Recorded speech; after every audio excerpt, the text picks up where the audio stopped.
let's jump in. I want to preface the conversation, Paul, with a conversation I had with a friend recently in preparation for this meeting. And I asked, hey, what does appreciation in the workplace mean to you? And I was really surprised. One of my friends, a talented young woman, late 20s or early 30s, and she said, Justin, I used to be nervous that I would get a job and have a job, but now I know that everyone's hiring. And so when I think about your question, I think if my company doesn't take care of me and show me that I'm part of the team, then I don't want to work for them.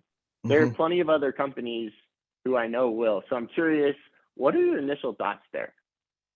Well, I think that is, a major theme that has become even a bigger theme. I mean, for 10 years or more, we've been working with companies and organizations, schools, hospitals, all different kinds of places to help them create a more positive workplace and culture through authentic appreciation. And there's good research that shows that people, when they leave, don't leave for more money. Most business leaders and managers think they leave for more money. The people might get more money, but actually they leave because they don't feel valued and appreciated. Because leaving takes a lot of emotional energy. I mean, to disengage and then look and find a new place. And so it takes an emotional driver. And it's when they don't feel like anybody cares or notices them as a person beyond production, then people are sort of on the trading block and looking around. And that's become more the case. In fact, there was a study that came out earlier this year, put out by MIT, that through the great resignation that we've gone through, that the people that left cited cultural issues within the workplace as being a greater factor by 10 times than benefits and compensation. And that's not 10 percentage points more, it's 10 times more frequently mentioned that it was workplace culture, which is amazing to me. So it's something leaders need to pay attention to. Wow, 10 times more. That's significant. I want to ask you a question. Paul, as I think about the need for leadership to show appreciation, I can't help but think back to all the learning I've done from the 5 languages of appreciation in the workplace book, and the fact that leaders are not the only ones responsible. And I'd say that's a big misconception. It's the whole team is a part of showing value to each other. Can you hit on that? Yeah, there are several misconceptions that leaders have. It's, sort of part of workplace culture, but one of them is that they feel like they own all the responsibility to communicate appreciation and encouragement, which is not true. And it also doesn't work well. I mean, when Dr. Chapman and I first started out working with companies and organizations, we sort of focused on the managers and supervisors, but pretty quickly we got feedback that people wanted to know how to encourage and support one another, and that they valued appreciation from their team members as well as their supervisors. So we really focus on both. It's not like the supervisors or managers don't do anything, but it's too much weight for them to carry themselves. And so that resulted in our sort of training process that we trained the whole team of how to communicate appreciation to one another, and learn, what's meaningful to each other. And so it's a huge piece, and it really obviously reduces resistance because everybody's busy, right? And I tell leaders, I say, I'm not here to create another to-do list for you because you've already got at least 2, your regular one and then projects and probably some others. And so we figured out a way to teach people how to communicate appreciation in the ways that they're already trying or almost doing, and just tweak it a little bit to make it more effective. Right. And I want to get the other misconceptions, but while we're on this one, one thing that sticks out to me is that genuine aspect, right? The authentic aspect of showing appreciation. And to your point on the whole team being a part of it, what stands out to me is that the immediate team members, my colleagues who are working on that project with me directly, they're going to know and understand what exactly I've done, probably more so than someone at that leadership position, right? Absolutely. Yeah. I mean, if you're having a bad day, who knows it first? I mean, besides you, it's the people that you're working right around, and your manager or supervisor may or may not ever find out that it's a bad day, or just it's late. So it gives people the opportunity to encourage one another sort of in the moment. And the other thing is there's a cultural shift. I mean, in the old days, I'm a boomer, in the old days, there was a saying, people don't leave a job, they leave a manager. And that's less true than it used to be. Now, younger generations of employees, they value collegial relationships as much, if not more, than with their supervisor. So it's really important to sort of include all of that. And like you said, I mean, it's about being authentic. We just overtly say, I'm not here to try to teach you how to look like you appreciate somebody or go through the motions. And there are always challenges, and we can deal with that. If there's somebody you don't know how to appreciate or don't appreciate, we can work through that. But we don't want people to try to fake it, because that just doesn't go well. Right. Okay. I promise we'll get back to the misconceptions, but you hit something I wanted to ask. So while we're there, let's hit it. One of the things I've had the opportunity to facilitate over a dozen workshops. And one of the biggest questions I get as a challenge is, how do I genuinely give appreciation if I feel like they don't deserve it? How would you respond to that? Yeah, well, it's a valid question, because there are people that either aren't performing like they should, or there's other characteristics that make them tough to value and appreciate. And that's where I think some of our success lies, is that we really focus on the person, and that we believe every employee, every team member is a person, and we all have value at some level. And we may not be the greatest performer, or we may be still learning and learning certain habits, but sometimes what we value about somebody and can appreciate about them is not work related. I mean, as far as performance. So for example, I like to work with cheerful people more than grumpy people, and so I can say, hey, Jeannie, I just love your laugh. You got a great sense of humor. I just enjoy being around you. Light up the room. And so that's communicating some value and appreciation for who she is. Similarly, it can be things that are outside of work, like let's say somebody's, you're in Denver, if somebody's training for a bike race, a mountain bike race, and I can say, wow, that's cool that you've got the discipline to do that. I'm really impressed with that. Or you've got somebody that's maybe a single mom who has kids, and you say, I don't know, Monica, man, I'm just impressed with how committed you are to your kids, and you love them, and you're just there for them. And it's about her, and you can value and appreciate that. She may still have some, at a different point, you may have to say, I'd still like you to get here on time, and so you deal with that. But there's ways to show that you value and appreciate somebody, even when they're not maybe performing in all the ways that you'd like. Right. And I'm hearing you say to think about who the person is as a person. Can we praise their personality? Can we praise a characteristic about them? So thank you for that. What other misconceptions do you often learn that managers have?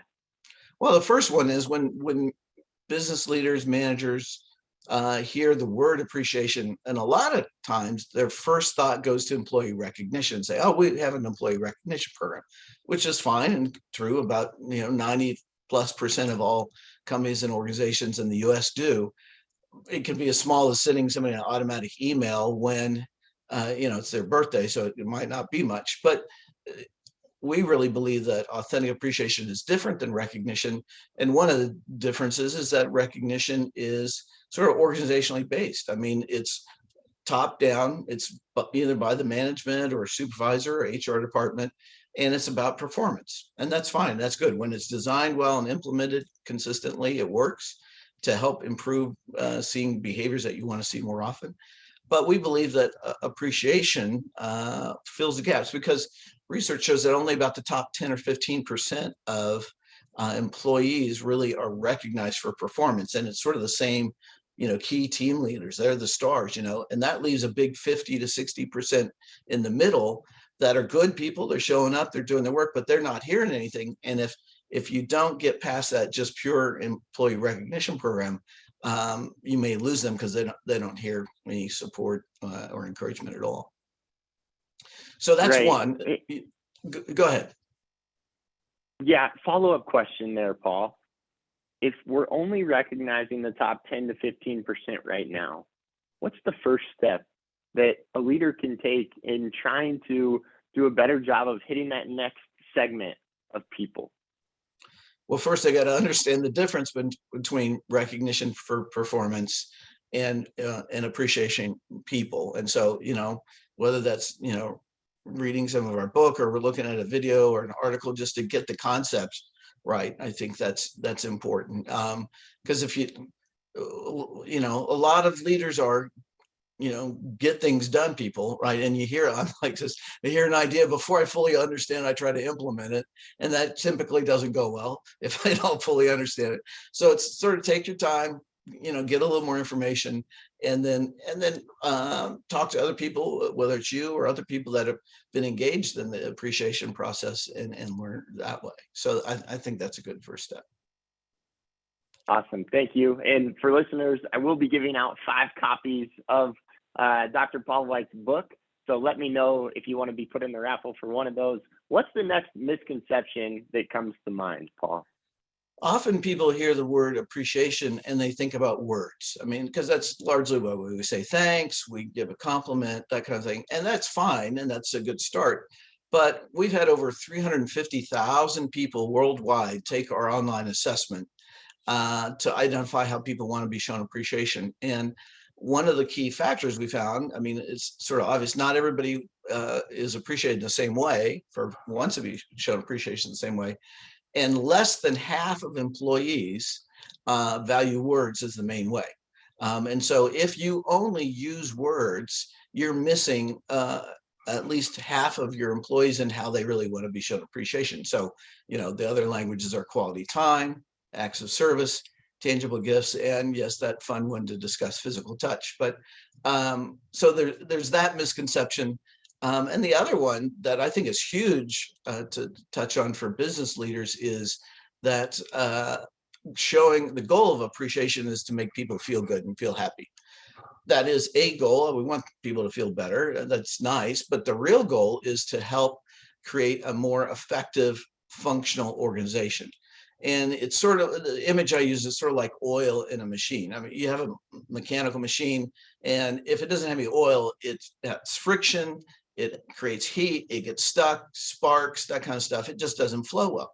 I think appreciation is like that in an organization. It helps things flow well. And we've got lots of research. We've got over 50 research citations in the second chapter of our book that shows, and it's by Gallup, Boston Consulting Group, all different kinds of people, not just me, but that when team members feel valued and appreciated, there's less conflict, usually over stupid little things, that productivity increases, absenteeism goes down, tardiness goes down, turnover goes down, customer ratings go up, and actually profitability goes up as well, because staff turnover is one of the largest non-effective costs of a business. If we can reduce that, then you're getting things done. And so when people feel valued and appreciated, they're able to stay focused on the task at hand, the mission, rather than dealing with all these other kinds of things. And so that's a key one for people to understand. Yeah, thanks for sharing that. And not only being able to focus on the task at hand for people who feel appreciated, but also, I would say, more willing to put in more work to accomplish whatever project or goal they're working on. Yeah, absolutely. I mean, one research study showed that 87% of employees said, yeah, they'd be motivated to work harder and longer if they felt valued and appreciated. So it's, I sometimes say psychology, we emphasize the obvious. It's sort of a no-brainer, but it's still helpful to point out occasionally. No doubt. And I really like the oil being like the lubricant to keep everything going analogy. I'm not sure if I took this away from your book or if I came up with it on my own. Regardless, I love this analogy of thinking of someone's level of appreciation that they've received as a gas tank, right? Mm-hmm. And I think about it from the terms of, we have the 87 gas or the 85 gas. We have 89, 91, and then we have premium, right? Like when you give appreciation to someone, if we're hitting someone's language of appreciation, let's say it's words of affirmation, well, that's great. It's going to last longer. It's kind of like a premium tank of gas. It's going to last longer than that cheap grade of gas. But at the same time, like you said, with other things, if we're giving a gift card to say thank you, and someone would rather just spend 10 minutes with us and have a cup of coffee, if quality time was their language, that's going to be their premium gas. Right. Right. And I think to even expand on that, I like that analogy. Dr. Chapman talks about in personal relationships, your love language and your love tank, about how full it is. But I think you're bringing in the quality issue. And one of the things that we found over time is just knowing a person's preferred appreciation language really isn't sufficient in the workplace, because there's lots of different ways to communicate affirmation verbally. I mean, you can do it just through a handwritten note, through an email, through talking to somebody in front of the team, whatever. And so our assessment identifies not only the language, but the specific actions and from whom they want those. So like quality time, somebody might really enjoy getting together, watch the Broncos lose again to the Chiefs, because I'm a Chiefs fan. Sorry about that, but they don't want to invite their supervisor. I mean, they just want to do the colleagues, and so you can choose not only the actions but from whom you want. That way, everybody on the team knows what you want, and they're not doing things that are wasting time and energy that don't make any difference to you. Yeah, that's key. And I've done the assessment personally and recommend it to leaders as well who are wanting to get a better grasp for their people. So we'll put some more information on that in the show notes. On that note, Paul, one thing that comes to mind for me as another challenge that I hear often is, how do I know?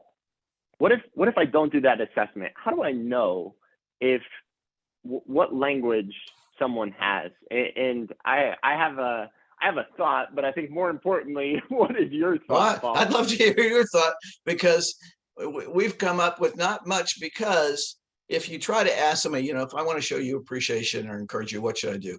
It's sort of a weird conversation in our culture. I mean, it's like, I don't know, tell me thanks. And that's about what you get, right? So that doesn't really help. If you try to observe people, there's really not that many data points in the workplace as far as seeing people receive or even give appreciation. You're not usually often around. And so that doesn't work well. And so one that sort of gets to it, I mean, two, I'll say. One is what they complain about. I mean, if they feel like, nobody ever listens to me, or nobody ever, stops by and sees how I'm doing. So if they complain about something, that's probably a window. And the other that's a little easier conversation, is like when you get discouraged, because we sort of equate appreciation and encouragement. Appreciation is about the past, encouragement is about the present, the future. But when you get discouraged, what encourages you? Somebody going out with my friends and, getting a drink or going out to eat or something, or, for somebody just to tell me that I'm doing a good job. And so that can get you there. But again, one of the things with the inventory, it gives you a whole bunch of options so that you're not just stuck on sort of Johnny one note kind of thing you have to do. But tell me, what have you come up with? Well, let's both agree that the assessment is by far the most effective way to answer the problem. Fair. But in addition to that, I would say, I like your questions of what do they complain about, and when you get discouraged, what brings you back up, what gives you energy. So what I usually say is hit words of affirmation and then give them two options. So for example, Paul, you did a really awesome job on that project last week, and I just want to take a moment to let you know how much that means to me. As a way to show appreciation, maybe a little even more, I'd like to give you two options and ask what you would prefer. One, we could go grab a bite to eat later next week, or are you there? I am now. You froze on me. Wow, weird. Here we go. You're back.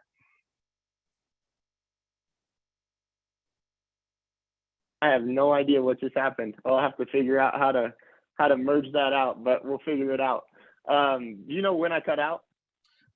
It was when you're going into the second. So give them a verbal and then give them two options. You had just finished the first option, but I didn't know what the second one. So if you go Okay, back I'll just yeah. wherever you want. Okay. Well, I love those two things of asking, thinking about what they complain about, and two, asking them when you get discouraged, what brings you up? What brings you energy? The best I've found so far that seems to be decent is the fact, just taking a moment to give authentic appreciation. So Paul, you did a really awesome job on that project last week. I saw that you put in some extra time, and that's extremely meaningful and getting the project done. So thank you. And as a token of my appreciation, I just wanted to ask, hey, could I get you, I saw you like to drink coffee. Can I get you a gift card to your favorite local coffee shop, or might you want to just get a cup of coffee together? Cool. Sounds good. Yeah. You got three other languages there. So yeah, words, gifts, time. That's good. Right. But the assessment is no doubt a better use of time for everyone. So Paul, I want to ask, as we wrap things up here, what else do you want to make sure to get across to leadership teams? Because the labor market is so tight, and as we've covered today, appreciation is crucial to a productive, effective work environment. Yeah. Well, that's true. And I guess the one additional piece of information is, over the past few years with COVID and the pandemic, and then remote and hybrid workers, I mean, we've done research and published research about what remote workers want and hybrid workers. And I would just say to those employers who have remote or hybrid workers, you better pay attention to them, because they're more at risk for leaving than your sort of on-site people. And if you are trying to be a sort of totally virtual setting, you really got to take that seriously, because it's really hard to onboard culture virtually. And the work we've done, we were hired by one of the top tech firms to try to help train appreciation with a virtual international team that had never met each other.